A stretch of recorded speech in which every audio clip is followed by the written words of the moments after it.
بسم اللہ الرحمن الرحیم۔ السلام علیکم ناظرین، آپ کا میزبان علی رضا ارشد سہروردی پروگرام توبہ استغفار کے ساتھ آپ کی خدمت میں حاضر۔ اللہ کے بابرکت نام سے شروع جو بڑا ہی مہربان اور ہمیشہ رحم فرمانے والا ہے، اور کروڑوں درود حضور اکرم صلی اللہ علیہ وآلہ وسلم کی ذات پر اور آپ کی آل پر۔ ناظرین، آج ہم بات کریں گے اللہ کے ایک ایسے ولی کے بارے میں جنہیں زہد الانبیاء کہا جاتا ہے۔ آپ کی ساری زندگی دین اسلام کی اشاعت کرتے ہوئے گزری۔ ناظرین، دنیا کے جو بڑے بڑے ریسرچرز ہیں، فلاسفرز ہیں، دانشور ہیں، جو مسلمان نہیں تھے، انہوں نے تصوف پر کتابیں لکھی اور اس میں ایڈمٹ کیا کہ بر صغیر پاک و ہند میں جو اسلام پھیلا وہ اولیاء اللہ کی وجہ سے پھیلا۔ اور پھر ہر چیز سے بالا تر ہو کر سوچئے ناظرین کہ 783 یا 84 سال گزر چکے ہیں، لیکن لاکھوں کا ہجوم نظر آئے گا آپ کو پاک پتن شریف میں۔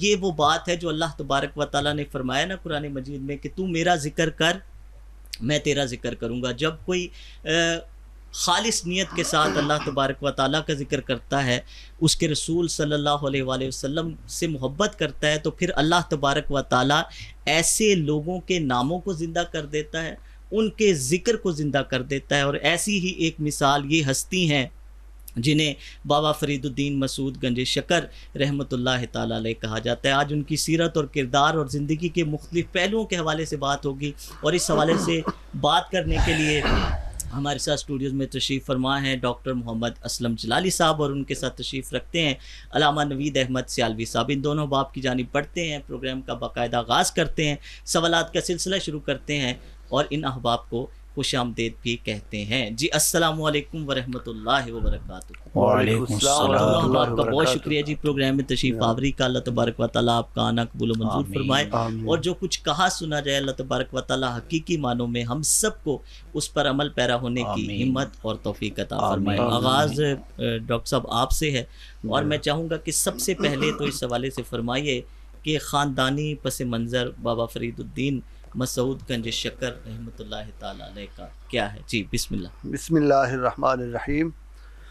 بہت شکریہ اتنے اچھے پروگرام میں دعوت دینے کا۔ اللہ رب العزت کے ایک انتہائی برگزیدہ بندے کی سوانح اور سیرت و کردار کے حوالے سے آج ہمارا موضوع ہے۔ جس طرح کہ آپ نے شروع میں فرمایا کہ بر صغیر پاک و ہند کی جو زمین ہے، سرزمین ہے، اس کے اندر اسلام سے متعارف کروانے والی شخصیات جو ہے وہ صوفیاء اکرام کی شخصیات ہیں۔ پورا بر صغیر صوفیاء اکرام کا مرہون منت ہے دین اسلام کی تعلیمات حاصل ہونے میں۔ بالکل ایسے ہی حضرت داتا علی اجویری رحمۃ اللہ علیہ تشریف لائے تو علامہ اقبال نے کہا کہ سجدہ کا جو بیج ہے وہ حضرت داتا صاحب رحمۃ اللہ علیہ نے بھیجا۔ واہ۔ اور پھر اس کے بعد حضرت خواجہ معین الدین چشتی اجمیری رحمۃ اللہ علیہ خواجہ غریب نواز کو ہمارے آقا صلی اللہ علیہ وسلم نے خود وہاں مدینہ منورہ سے بھیجا۔ آپ تشریف لائے، جی آپ تشریف لائے تو پھر آپ نے یہاں فیوز و برکات پھیلائے۔ تو آپ کے جو خلیفہ اعظم حضرت خواجہ قطب الدین بختیار کاکی رحمۃ اللہ علیہ، جی ان کے یہ خلیفہ اور مرید ہے حضرت بابا فرید الدین مسعود گنج شکر رحمۃ اللہ علیہ۔ اچھا ڈاکٹر صاحب، میں پڑھ رہا تھا کہ سلسلہ نسب جو ہے آپ کا، جی وہ حضرت عمر فاروق رضی اللہ تعالیٰ عنہ سے جہاں ملتا ہے، تو آپ کا سلسلہ نسب جو ہے وہ حضرت فاروق اعظم رضی اللہ تعالیٰ عنہ کے ساتھ ملتا ہے۔ آپ کے چونکہ والد گرامی حضرت خواجہ جمال الدین رحمۃ اللہ علیہ، صحیح ہے، اور ان کا تعلق جو ہے وہ کابل کے شاہی خاندان کے ساتھ جو ہے وہ فرق کے ساتھ ملتا ہے، وہاں سے ہوتے ہوئے حضرت فاروق اعظم رضی اللہ تعالیٰ عنہ کے ساتھ ملتا ہے۔ سبحان اللہ۔ تو آپ کے والد گرامی کا چونکہ وصال آپ کے 5 سال کی عمر میں وصال ہو گیا، تو آپ کی والدہ مائدہ کو بہت اللہ رب العزت نے کمال عطا فرمایا، وہ زاہدہ عابدہ تھی، اور کچھ نے تو یہ لقب دیا کہ اپنے زمانہ کی رابعہ بصری تھی۔ حضرت ان کا اس میں گرامی بی بی کرسم، دو چیزیں میں عرض کر دوں پھر وہ رہ نہ جائیں۔ ایک حضرت عمر فاروق رضی اللہ تعالیٰ عنہ سے آپ کا سلسلہ نسب ملتا ہے، تو پھر یہی وجہ ہے کہ دیکھیں کہ چشتی سلسلے میں ہم یہ دیکھتے ہیں کہ اہل بیت سے بڑی محبت رکھنے والے ہوتے ہیں، خاص طور پہ پرزدن پاک سے بڑی محبت رکھنے والے ہوتے ہیں۔ یہ وہی وجہ نا کہ جو حضرت عمر فاروق رضی اللہ تعالیٰ عنہ نے فرمایا تھا کہ امام حسین علیہ السلام سے کہ یہ جو لکھا ہوا کاغذ ہے یہ میری قبر میں رکھ دیا جائے کہ تم میرے غلام ہو تو یہ میری نجات کے لیے، بخشش کے لیے کافی ہے۔ اور دوسرا یہ کہ جتنے بھی اولیاء اللہ ہو گزرے ہیں ان کے والدین اور پھر خاص طور پر جو والدہ ہیں ان کا جو کردار ہے، ان کی تربیت میں، پرورش میں، وہ دیکھیں ہمیں یکساں نظر آتا ہے۔ تمام اولیاء اللہ کی سوانح حیات پڑھیں تو ہمیں یہ چیز نظر آئے گی کہ جو ان کی والدہ ہیں انہوں نے جس طریقے سے ان کی پرورش کی، جس طریقے سے تمام معاملات کو لے کر وہ چلیں، کیونکہ کہا جاتا ہے نا کہ ماں کی جو گود ہے وہ پہلی درسگاہ ہوتی ہے، اور اس کا عملی ثبوت ہمیں جب اولیاء کی تاریخ پڑھتے ہیں تو ہمیں یہ بہت سارے اولیاء کرام، ایون کہ دیکھیں نا ہمارے سامنے تو ہمارے آقا صلی اللہ علیہ وسلم کی زندگی ہے، سرکار کے والد گرامی کے تو آپ کی دنیا سے آنے سے پہلے وصال ہو گیا، بالکل ایسے ہی، تو آپ کی والدہ مائدہ نے پرورش کی، تو اس سے بہت سارے اولیاء اکرام علیہم الرحمہ جو ہیں ان کے والد گرامی کا وصال ان کی ابتدائی ایام میں ہو گیا، اور انہی میں سے حضرت خواجہ فرید الدین مسعود گنج شکر رحمۃ اللہ علیہ، بالکل صحیح، آپ کی 5 سال عمر تھی تو آپ کے والد گرامی کا وصال ہو گیا،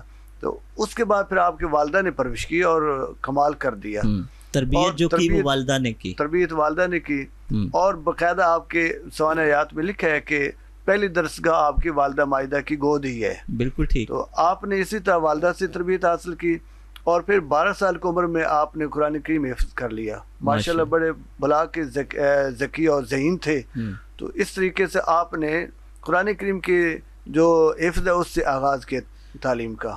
تو حضرت خواجہ فرید الدین رحمۃ اللہ علیہ کا جو خاندانی پس منظر ہے وہ بھی بڑا کمال کا ہے، آگے پھر آپ کو جو نسبتیں حاصل ہوئی وہ بھی بڑی کمال کی ہیں، تو پھر آپ نے جو تعلیمات دیں جو انسانیت کی، برابری کی، مساوات کی، اور جو ہے وہ ہمدردی کی، محبت کی، چونکہ وہ دور اس وقت ابھی یہاں ہندو تھے اور سکھ تھے، ساری قومیں یہاں آباد تھیں، تو آپ نے بڑے کمال کے انداز اختیار کر کے دین اسلام کے اندر لوگوں کو شامل کیا، اور باقاعدہ آگے ہم سوال چلتے رہیں گے، یہاں تک آپ کی جو انداز تھا اس انداز سے متاثر ہو کر لوگ جو ہے وہ جو گاؤں کے گاؤں اور دیہات کے دیہات جو اکٹھے آپ کے ہاتھ پر دائرہ اسلام میں داخل ہوتے، سبحان اللہ۔ علامہ نوید احمد سیالوی صاحب، تصوف اور پھر چشتی تصوف، آپ تو چونکہ سیالوی ہیں لیکن چشتی تصوف کیا اہمیت ہے،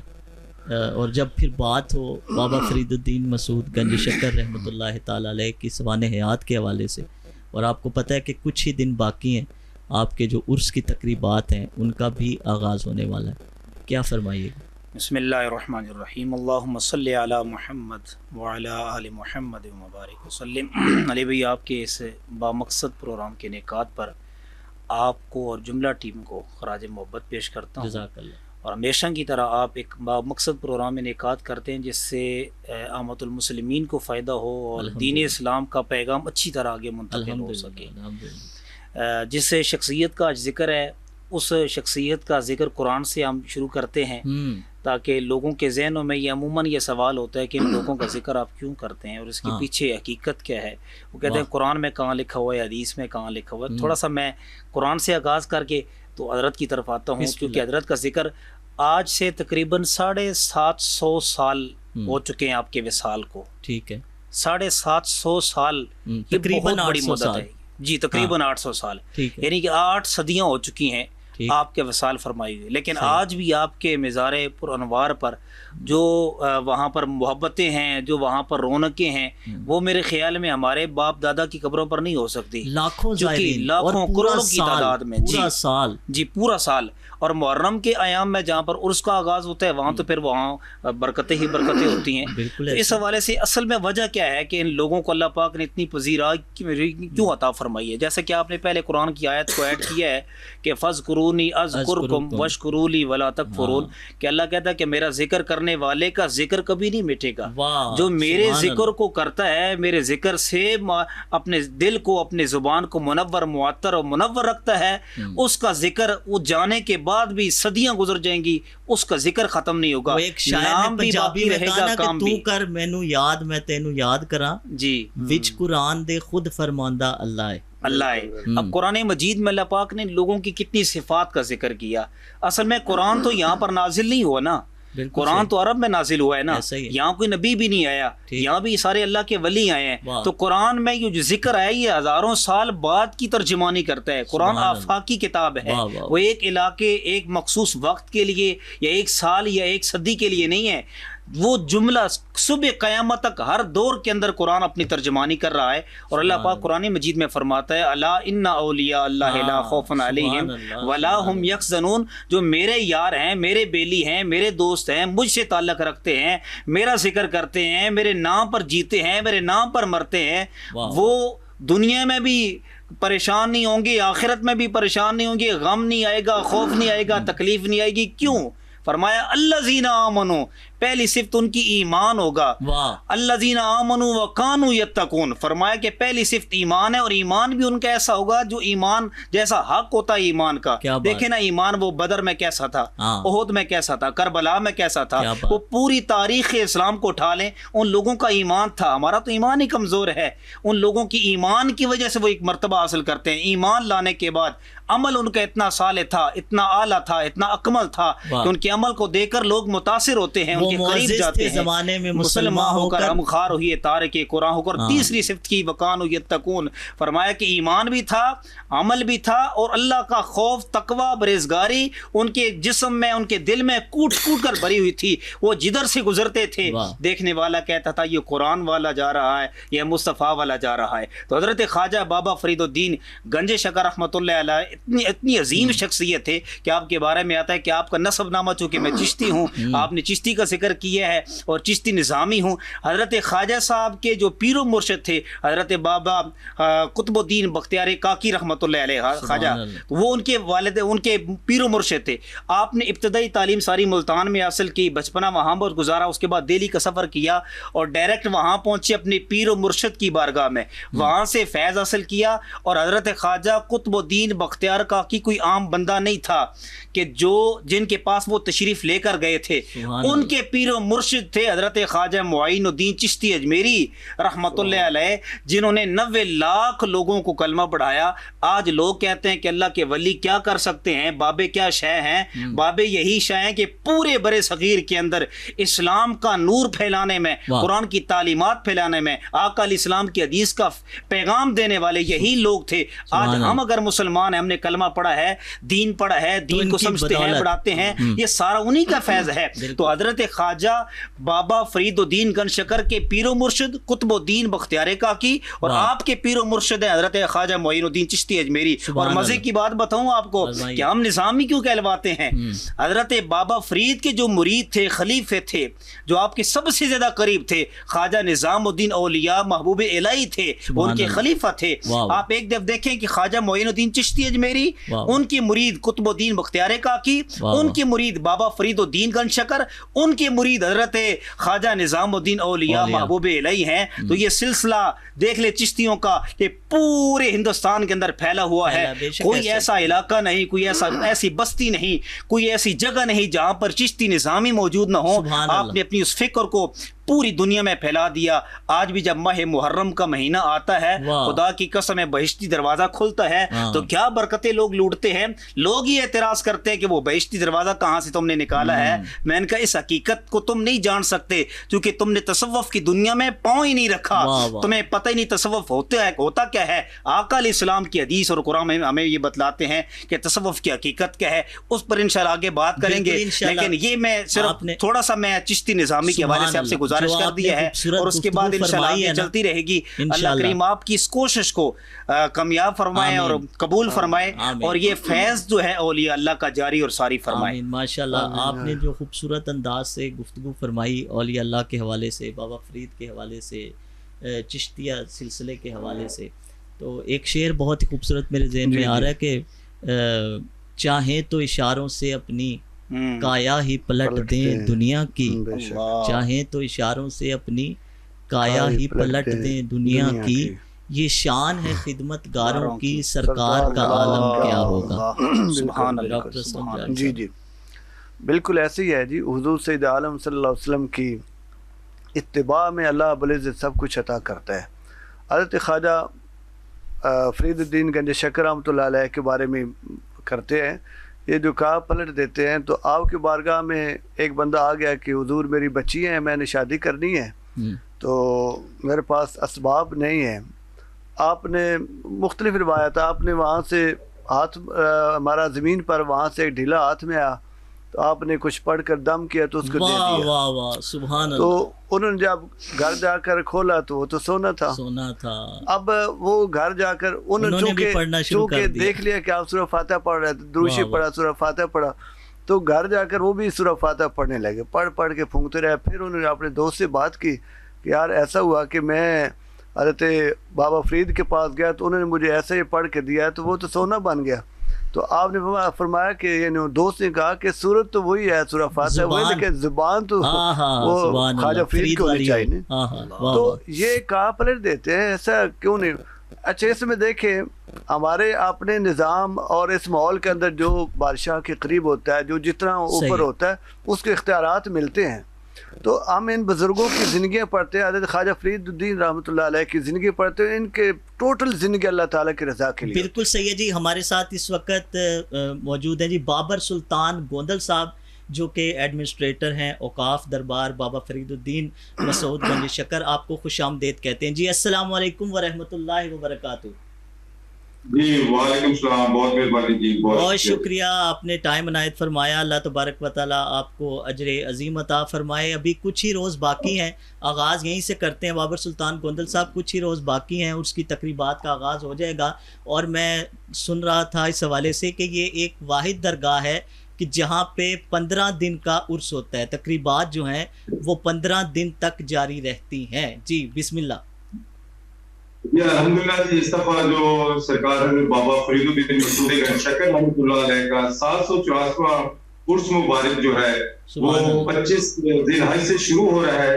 جیسا کہ آپ نے فرمایا کہ اس کی جو تقریبات ہے وہ مسلسل 15 دن چلتی رہتی ہیں, اور 10 محرم الحرام کو جو ہے تقریبات کا وہ اختتام ہوتا ہے, ختم ہو جاتی ہے, اس پاک کا ختم ہو جاتا ہے. تو اس کی جو مین جو ہے اس عرس پاک کی تقریبات جو رسومات ہیں وہ 5 محرم سے بیشتی دروازے کی کفر کشائی سے شروع ہوتی ہے, جس میں لاکھوں کی تعداد میں عقیدت مند اور زائرین جو ہیں وہ گزرتے ہیں اور اپنی دعائیں اور دلی تسکین پاتے ہیں. بالکل صحیح ہے جی. میں دیکھ رہا تھا کہ جو وزیر اعلیٰ پنجاب ہیں مریم نواز صاحبہ اور سیکٹری صاحب احسان بھٹا صاحب, ان کی زیر نگرانی جو ہے وہ درباروں کے حوالے سے کافی کام ہو رہا ہے. خاص طور پر داتا صاحب کے حوالے سے ہم نے دیکھا, پھر بابا بلے شاہ کے حوالے سے دیکھا, اور اب بابا فرید الدین مسعود گنج شکر رحمۃ اللہ تعالیٰ علیہ کے حوالے سے دیکھا کہ تعمیراتی کام زائرین کے لیے آسانی اور سہولیات جو ہیں وہ اولین ترجیح ہمیں نظر آ رہی ہیں. تو آپ کیا سمجھتے ہیں کہ اس دور حکومت میں درگاہوں کے حوالے سے, خانقاہوں کے حوالے سے, درباروں کے حوالے سے خاص طور پر کام کیا گیا ہے, اور یہ جو باقی پچھلے ادوار تھے ان سے مختلف نظر آتا ہے آپ کو, کیونکہ آپ تو مختلف درباروں پہ رہے ہیں, آپ نے ٹائم گزارا ہے؟ ماشاءاللہ جی, جہاں تک دربار بابا فرید الدین مسعود گنج شکر رحمۃ اللہ علیہ کا تعلق ہے, تو یہاں پہ جو ترقیاتی کام ہے وہ ڈاکٹر احسان بھٹا سیکٹری اوقاف کی خصوصی کاغذوں کے ساتھ اور ایک کثیر سرمایہ جو اس پہ لاگت آئی ہے, تقریباً 1 ارب کی لاگت آئی ہے اس تعمیر نو جو ہوئی ہے اس کمپلیکس کی دربار شریف کی, جس میں سے بیسیکلی زائرین کی سہولیات کے لیے لنگر خانہ, سماعت اور ان کے جو ہے وضو خانہ, طہارت خانہ, ان کی جو چیزیں ہیں ان پہ خصوصی توجہ دی گئی ہے تاکہ زائرین کو عرس میں اور عام دنوں میں سہولت ہو. خاص کر کے میں یہاں یہ بتاتا چلوں کہ ڈاکٹر احسان بھٹا صاحب نے یہاں پہ ایک دربار شریف کے اندر ایک پکچر گیلری مسعود گنج شکر رحمۃ اللہ علیہ کے دربار کے حوالے سے قائم کی ہے, جس میں آج سے 150 سال پرانی تصاویر اور ہسٹوریکل جو ایویڈنس ہے کہ یہ کیسے دربار 1914 میں 1928 میں اس کی کیسے کیسے تعمیر نو ہوتی رہی, اور اب جو تعمیر نو ہوئی ہے اس کے بعد اس کی خوبصورتی میں اور اس کے اس میں کتنا اضافہ ہوا ہے, اس کے لیے جو ہے خصوصی گیلری بنائی ہے جو لوگ بہت پسند کر رہے ہیں. اور ایک آپ ایسے جو کہہ کہ بیک ہسٹری میں چلے جاتے ہیں ان تصاویر کو دیکھ کے, دربار شریف کی جو پرانی یادیں ہیں, جو پرانی تعمیر کی وہ ذہنوں میں اور آنکھوں کے سامنے آ. بالکل صحیح ہے. بہشتی دروازے کے حوالے سے ابھی ہمارے ساتھ اسٹوڈیوز میں تشریف فرمایا علامہ نوید سیالوی صاحب، ڈاکٹر محمد اسلم جلالی صاحب. تو بہشتی دروازے کے حوالے سے بات ہوئی اور رک گئی. وہ شاید آپ کے لیے جو ہے وہ اللہ تبارک و تعالیٰ نے اس کا انتخاب کیا تھا کہ آپ اس کا جواب دیں. تو یہ بہشتی دروازے کے حوالے سے بہت سا اختلاف بھی کیا جاتا ہے. لوگ یہ کہتے ہیں کہ یہ کانسیپٹ کہاں سے آ گیا کہ آپ ایک دروازے سے گزرتے ہیں اور آپ اپنے آپ کو بہشتی سمجھیں، جنتی سمجھیں. آپ نے نہ کوئی نماز پڑھی نہ کوئی روزہ رکھا تو آپ گزرے دروازے سے. یہ کانسیپٹ جو ہے جن لوگوں کی سمجھ میں نہیں آتا ان لوگوں کو سمجھانے کے لیے آپ کس طرح بیان کریں گے بہشتی دروازے کو؟ یہ روحانی دنیا ہے، اس کے اپنے جو ہے وہ معاملات ہوتے ہیں. یہ ہماری نظر جو ہے وہ ان معاملات کو اس نہج پہ نہیں پہنچ سکتی کہ ہم دیکھ سکے.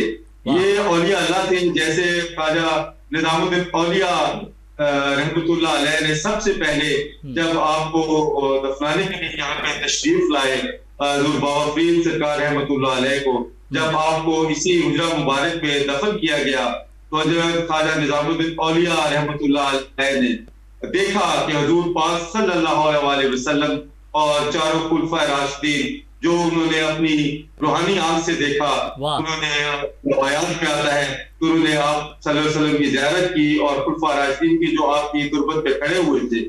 تو اس وقت جو ہے حضرت حضرت نظام الدین اولیاء رحمۃ اللہ علیہ نے فرمایا کہ حضور پاک صلی اللہ علیہ وسلم اسی دروازے، جو اس دروازے سے گزرے گا وہ ایمان پائے گا. اور یہ عمل کا جو ہے، یہ جتنے بھی بزرگان دین گزرے ہیں انہوں نے شریعت کی بات کی ہے. مطلب یہی کسی کا بنتا ہے کہ جو بابا فرید الدین مسعود شیخ رحمۃ اللہ علیہ جو عمل بتا کے گئے ہیں، جو شریعت کی راہ، جو اللہ کی راہ دکھا کے گئے، اس پہ عمل کریں گے، شریعت پہ پابند رہیں گے تو ان پہ جنت کے دروازے کھل جائیں گے. اس کی مختلف روایات ہیں. بالکل صحیح ہے. بابر سلطان گوندل صاحب ایک اور اہم سوال اس حوالے سے میرے ذہن میں آیا، چونکہ ابھی میں نے عرض کیا تھا کہ مریم نواز صاحبہ نے، احسان بھٹا صاحب نے کافی سارا کام اس حوالے سے کیا، مختلف مزارات کے حوالے سے، اولیاء اللہ کے حوالے سے. تو مجھے یہ بھی یہاں پہ بتائیے گا کہ چونکہ بہشتی دروازے کی بات ہو رہی تھی تو بہشتی دروازے میں دھکم پیل بہت زیادہ ہوتی ہے، رش لوگوں کا بہت زیادہ ہوتا ہے، لمبی قطاریں ہوتی ہیں. تو کیا اس دفعہ عرس پر اس حوالے سے بھی کوئی اسٹریٹجی اپنائی جائے گی، کوئی لائے عمل اختیار کیا جائے گا کہ جو دھکم پیل ہوتی ہے یا بہت سے لوگ اکثر جو ہے وہ سننے میں آتا ہے کہ وہ زخمی بھی ہو جاتے ہیں، تو اس حوالے سے بھی کوئی لائے عمل، کوئی ایسا کہ آسانی سے لوگ جو ہے جو خواہش مند ہوتے ہیں وہ گزر سکیں؟ الحمدللہ جی، اس دفعہ محکمہ اوقاف اور خاص کر کے ڈپٹی کمشنر پاک وطن آصف رضا اور ڈی پی او پاک وطن جاوید چدر صاحب کی طرف سے سیکورٹی کے معاملات اور یہ جو آپ بھگدڑ کے معاملات کہہ رہے ہیں، اس میں تقریباً 1.5 کلومیٹر لمبی جو ہے وہ کیو ہم نے تیار کرنی ہے، جس میں سے لوگ جو ہے ایک کیو کی شکل میں آئیں گے تو بات شپ میں داخل ہوں گے اور بہشتی دروازے سے گزر کر جو شرکی گیٹ ہے اس سے وہ باہر چلے جائیں گے. بہترین انتظامات کیے ہوئے ہیں اس دفعہ، کیونکہ اس مبارک جو ہے وہ جون میں آ رہا ہے، شدید گرمی ہے، تو نیچے جو سڑک کے اوپر ہے جہاں سے لوگوں نے پیدل آنا ہے وہاں پہ کارپیٹ کا انتظام کیا گیا ہے، پانی کی سبیلیں لگائی گئی ہیں. اس کے علاوہ جو بڑے الیکٹریکل فین ہیں وہ رکھے گئے ہیں تاکہ جو زائرین آ رہے ہیں اتنا لمبا سفر 1.5 کلومیٹر کا لائن میں لگ کے انہوں نے سفر طے کرنا ہے اور پھر بہشتی گزر کے انہوں نے باہر جانا ہے، ان کے لیے پراپر جو ہے وہ میڈیکل کیمپ قائم کیے گئے ہیں. تقریباً 300 میٹر کے فاصلے پہ بہترین انتظامات ہیں اور انشاءاللہ اللہ پاک سے امید ہے کہ بہترین انتظامات میں اس قسم کا کوئی واقعہ نہیں ہوگا کہ جہاں کوئی زائرین زخمی ہو یا کسی کو تکلیف پہنچے. انشاءاللہ جی. میں چاہوں گا کہ آپ کا لاسٹ میسیج اور پیغام، پھر میں اپنے جو اسٹوڈیوز کے مہمان ہیں ان کی جانب بڑھوں گا. بابا صاحب نے فرمایا تھا کہ رکھی سکھی کھا کے ٹھنڈا پانی پی، ویخ پرائی چوپڑی نہ ترسائی جی. تو یہ کتنی مختصر بات ہے مگر کتنی جامع بات ہے کہ زندگی کے کسی بھی معاملے میں آپ اس کی امپلیمنٹیشن اپنی ذات پر کر سکتے ہیں اور خود کو بہتر کر سکتے ہیں. جی بالکل آپ نے بابا جی نے جو شعر فرمایا اس کا یہی مطلب ہے کہ صبر کا دامن ہاتھ سے نہیں چھوڑنا چاہیے، تقویٰ اختیار کرنا چاہیے اور جس حالت میں اللہ پاک آپ کو رکھے اس کا شکر ادا کرنا چاہیے اور دوسروں کو دیکھ کے جو ہے وہ یہ نہیں کہنا چاہیے کہ اللہ کا نہیں کرنا چاہیے. رکھی سکھی کھا کے ٹھنڈا پانی پی،